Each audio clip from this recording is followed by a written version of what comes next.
Buenos días a todos, espero que tengan una feliz cuarentena. Ok chicos, vamos a ir con el reino de los califas, especialmente con un personaje abasid. Sí, sé que me estoy cortando mucha historia de los omeyas y todo eso, pero me quiero enfocar en cosas muy poco conocidas de los musulmanes, no en conquistas importantes y eso. Y sí, eso va a haber, pero sobre todo me estoy enfocando en cosas interesantes de los musulmanes. Así que sin más demora, vamos a hablar sobre el reino de los califas. Espero que escuchen este relato con singular placer. Envuelto en el sagrado manto del profeta, el califa Harun al-Rashid salió de la Kaaba, el santuario islámico más venerado, y observó a la multitud de seguidores allí congregados.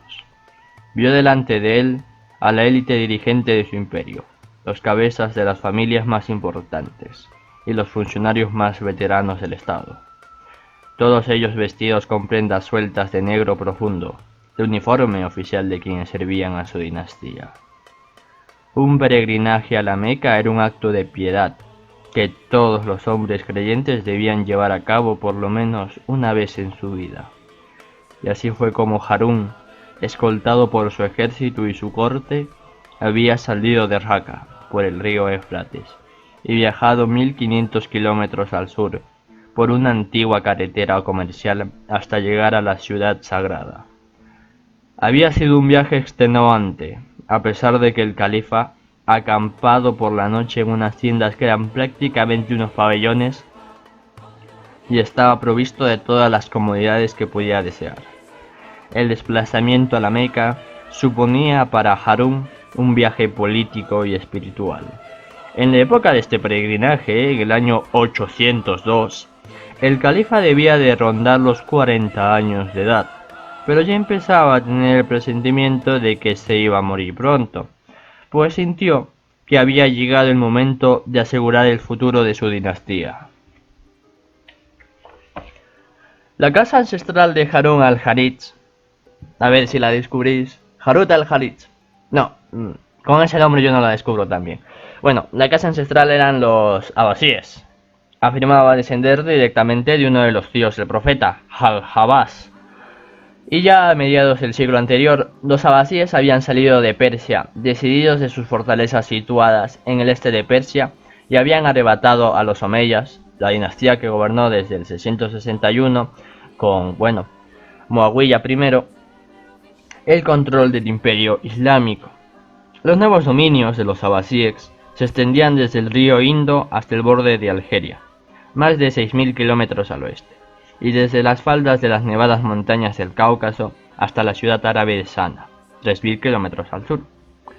Los abasíes trazaron de nuevo el mapa político del mundo islámico, abandonaron la vieja capital omeya de Damasco en Siria y construyeron una nueva ciudad imperial, en Bagdad.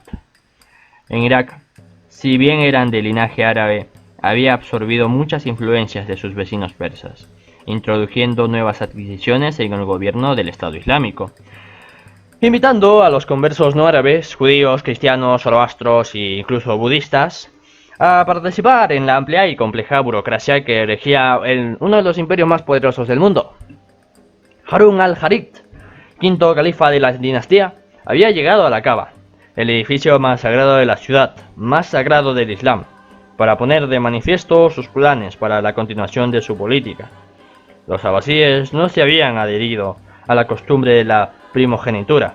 Nadie asumía que el hijo mayor del califa fuera a heredar automáticamente el trono, pues Harún era libre de nombrar él mismo a su sucesor, el más competente o el que más le agradase, pues así es la vida en las monarquías.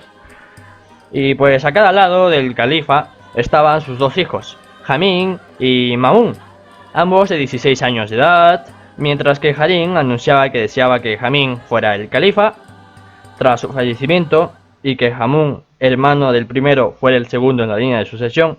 Justo antes de este anuncio, Harún se había reunido con sus dos herederos por separado, a fin de exponerles los términos de sus deseos y hacer firmar a cada uno la declaración individual de confirmación. Estos dos documentos, que a partir de entonces se llamaron los Protocolos de la Meca, fueron mostrados y leídos en voz alta a la congregación de hombres más poderosos del estado abasí. Luego fueron cuidadosamente enrollados y guardados dentro de la cava. Ninguno de los presentes podía haber dejado de advertir el significado de su gesto. Harún había elevado su voluntad política a un artículo de fe religiosa, pues si bien Harún legó el califato a Amin, en ningún caso quiso dejar ocioso a Mamún. Le nombró gobernador de Jorasán, en la frontera nororiental del imperio, y le dio autonomía virtual sobre una tierra que estaba a muchas semanas de arduo viaje de la capital, pues había sido la cuna del arduo viaje de la capital, pues había sido la cuna del largo viaje del poder de los abasís.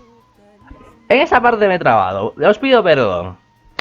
Pero se convirtió en un lugar apartado, una remota extensión de montañas, desiertos, caciques tribales ferozmente independientes y ciudades donde la influencia persa tenía aún más fuerza.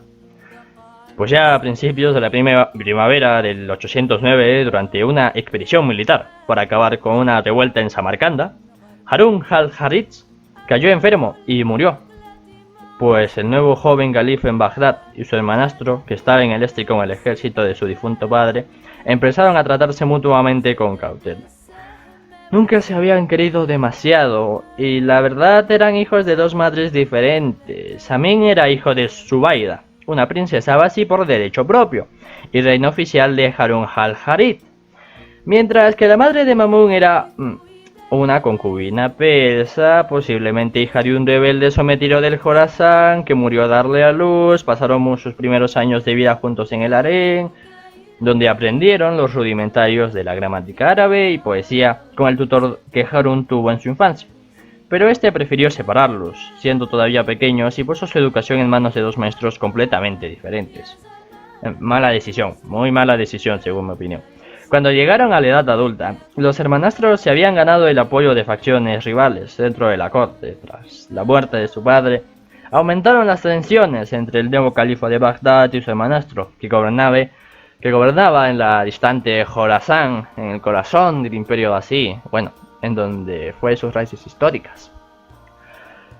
Las críticas y reconversiones por la autonomía de Mamún en las provincias orientales, por el despliegue de tropas y la disposición de los tesoros confiscados por la creación de una nueva acuñación con su rostro y sin mención del califa, circulaban arriba y abajo a lo largo de los 6.600 kilómetros que separaban de Bagdad de la base de Mamún, en la ciudad de Merz. No habían transcurrido ni siquiera 18 meses desde el fallecimiento de su padre, cuando los hermanos se declararon la guerra y la sangre de los fieles se vertió. Así que aquí se ha liado parda, chicos. Todos vayan a por salir del país de los abasíes, porque este reino va a arder como si nunca hubiese habido paz. Pero bueno, Amin gozaba del apoyo de la aristocracia de Bagdad. Los partidarios de Mamún, la mayoría de los cuales habían sido llamados desde las provincias orientales de Persia, representaban una diversa serie de comunidades y grupos de intereses que alimentaban desde hacía mucho tiempo los motivos de queja contra el califa. Los dos bandos se enfrentaron por primera vez en mayo del 811, alrededor de la ciudad de Yaví, en el lugar donde hoy se halla Teherán. Las tropas del califa se llevaron la peor parte, así como posteriormente en Hamadán, antes de retirarse a Bagdad. Resultó que por entonces dos hijos de Mamún vivían aún en la capital, y cuando con el comandante del ejército de Amin, un rudo líder tribal llamado Asad, sugirió que los muchachos fueran tomados como rehenes y usados como chantaje político, el califa le reprendió por contemplar siquiera semejante ultraje para con sus sobrinos, que según las costumbres abasíes consideraba como sus propios hijos. Pronunció estas siguientes palabras: «Eres un beduino loco, pretendes que mate a mis hijos y derrame la sangre de mi familia, es una verdadera aberración». El homólogo de Asad, el comandante del ejército de Mamún, era un hombre llamado Tahir ibn al-Hayyut, que pertenecía a una antigua familia árabe de terratenientes que se había instalado en la ciudad de Bushak, a unos 800 kilómetros al sur de Merz, durante ya la época de la dinastía Omeya, pero desde entonces se consideraban nativos del lugar y habían adoptado las costumbres persas. Incitados por Tahir, los rebeldes llegaron a Bagdad en agosto del año 812. La capital luchó por sobrevivir, en un estado de sitio por espacio de un año entero, y cuando por fin se desmoronó la defensa de la ciudad, Tahir dio caza al califa.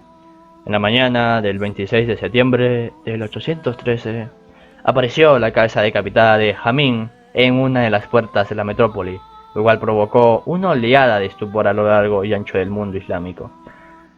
Los abasíes se habían preocupado de propagar la creencia de que los califas gobernaban bajo la protección de Alá y que por consiguiente eran invencibles. Como Tahir había actuado en nombre de Mamún, de un plumazo había echado por tierra aquella ilusión. En lugar de poner fin a la guerra civil con la muerte de Amin, el estado quedó al borde del caos, pues engendró otros 6 años de levantamientos, intentos de secesión, guerras internas entre las facciones de las provincias. Y bueno, Mamún, mi querido subnormal, todavía instalado en el Jorasán, era, según el contenido de los protocolos de la Meca, el nuevo califa, pero quedaba pequeños núcleos de desacuerdo, sobre todo en Bagdad. Pues en julio del 817 los habitantes de la capital juraron lealtad a otro miembro de la familia Abbasí, el tío de Mamún, Ibrahim al-Hamid, a quien aclamaron como califa en lugar del primero. O sea, vamos, amigo, escupió al aire, tío, le cayó el escupidajo que él mismo hizo en la cara. Pues en el año 819 se acabó la guerra. Ibrahim al-Hamid corrió a esconderse cuando el propio Mamún llegó por fin del este, en la mañana del 10 de agosto. Los habitantes de la capital se aglomeraron en las calles para ver la entrada triunfal de Bagdad de su legítimo califa, pues lo que vieron fue motivo de alarma. Mamún, flanqueado por su entorno de líderes guerreros del Jorasán, no tenía nada que ver con ninguno de los califas abasíes que ellos habían visto hasta aquel momento, pues en lugar de negro tradicional de la dinastía, el califa y sus hombres iban vestidos de verde. Las capas cortas, los turbantes, incluso las banderas y estandartes que ondaban de las lanzas eran del color oficial del antiguo imperio sasáneo, cuyos soberanos zoroastros habían gobernado Persia antes de la llegada de los omeyas. Por pura casualidad, una perfecta coordinación o la voluntad del cielo fue de que cuando la entrada del califa en Bagdad coincidió con un eclipse casi total del sol, y entonces en ese preciso momento las familias árabes de Bagdad, que se consideraban los guardianes herederos de la cultura abasí y de la ortodoxia islámica, veían el futuro tan negro como estaba el cielo aquel día. Su nuevo califa, que por nacimiento era medio persa, había pasado muchos años de su vida en una tierra donde las antiguas tradiciones zoroastras estaban todavía vigentes. El círculo cerrado de Mamún contaba con unos conversos recientes al Islam, tal vez incluso no creyentes. ¿Estarían a salvo las fe y el Estado en sus manos? Tahir, consciente de estas corrientes subyacentes, se apresuró a convencer a Mamún de que debía abandonar el verde poco popular en favor del tradicional y tranquilizador negro de los abasíes. Sí, es cierto, chicos, en los musulmanes los colores son muy importantes, especialmente cuando eres una dinastía gobernante. ¿Por qué? No sé por qué exactamente, pero lo estamos descubriendo juntos, ¿a qué no? A pesar de lo maltrecho que había quedado tras el largo sitio la ciudad de Bagdad, se quedó deslumbrar por los líderes militares provinciales del entorno de Mamún. Albergaba casi medio millón de personas y se extendía sobre 40 kilómetros cuadrados a ambos lados del río Tigris, lo que suponía que era la metrópoli más grande de Oriente Medio, superando incluso a la gran ciudad de Constantinopla. Visitantes se maravillaban ante sus mezquitas y sus vistosos palacios, sus exuberantes jardines llenos de trinos y sus mercados callejeros que ofrecían lo mejor de lo mejor. En las calles de la ciudad ya sonaban los saludos, las peleas, los chismes y el vocerío de los vendedores en multitud de lenguas asiáticas. Sus habitantes, ya fueran nativos o recién llegados, estaban orgullosos de la atmósfera internacional de su ciudad. Apenas se hubo instalado en su palacio, Mamún ordenó a sus secretarios que hicieran una lista con los hombres más inteligentes y animados de la capital, eruditos, cortesanos, filósofos, antiguos oficiales del ejército. Pero, ¿por qué lo iba a hacer?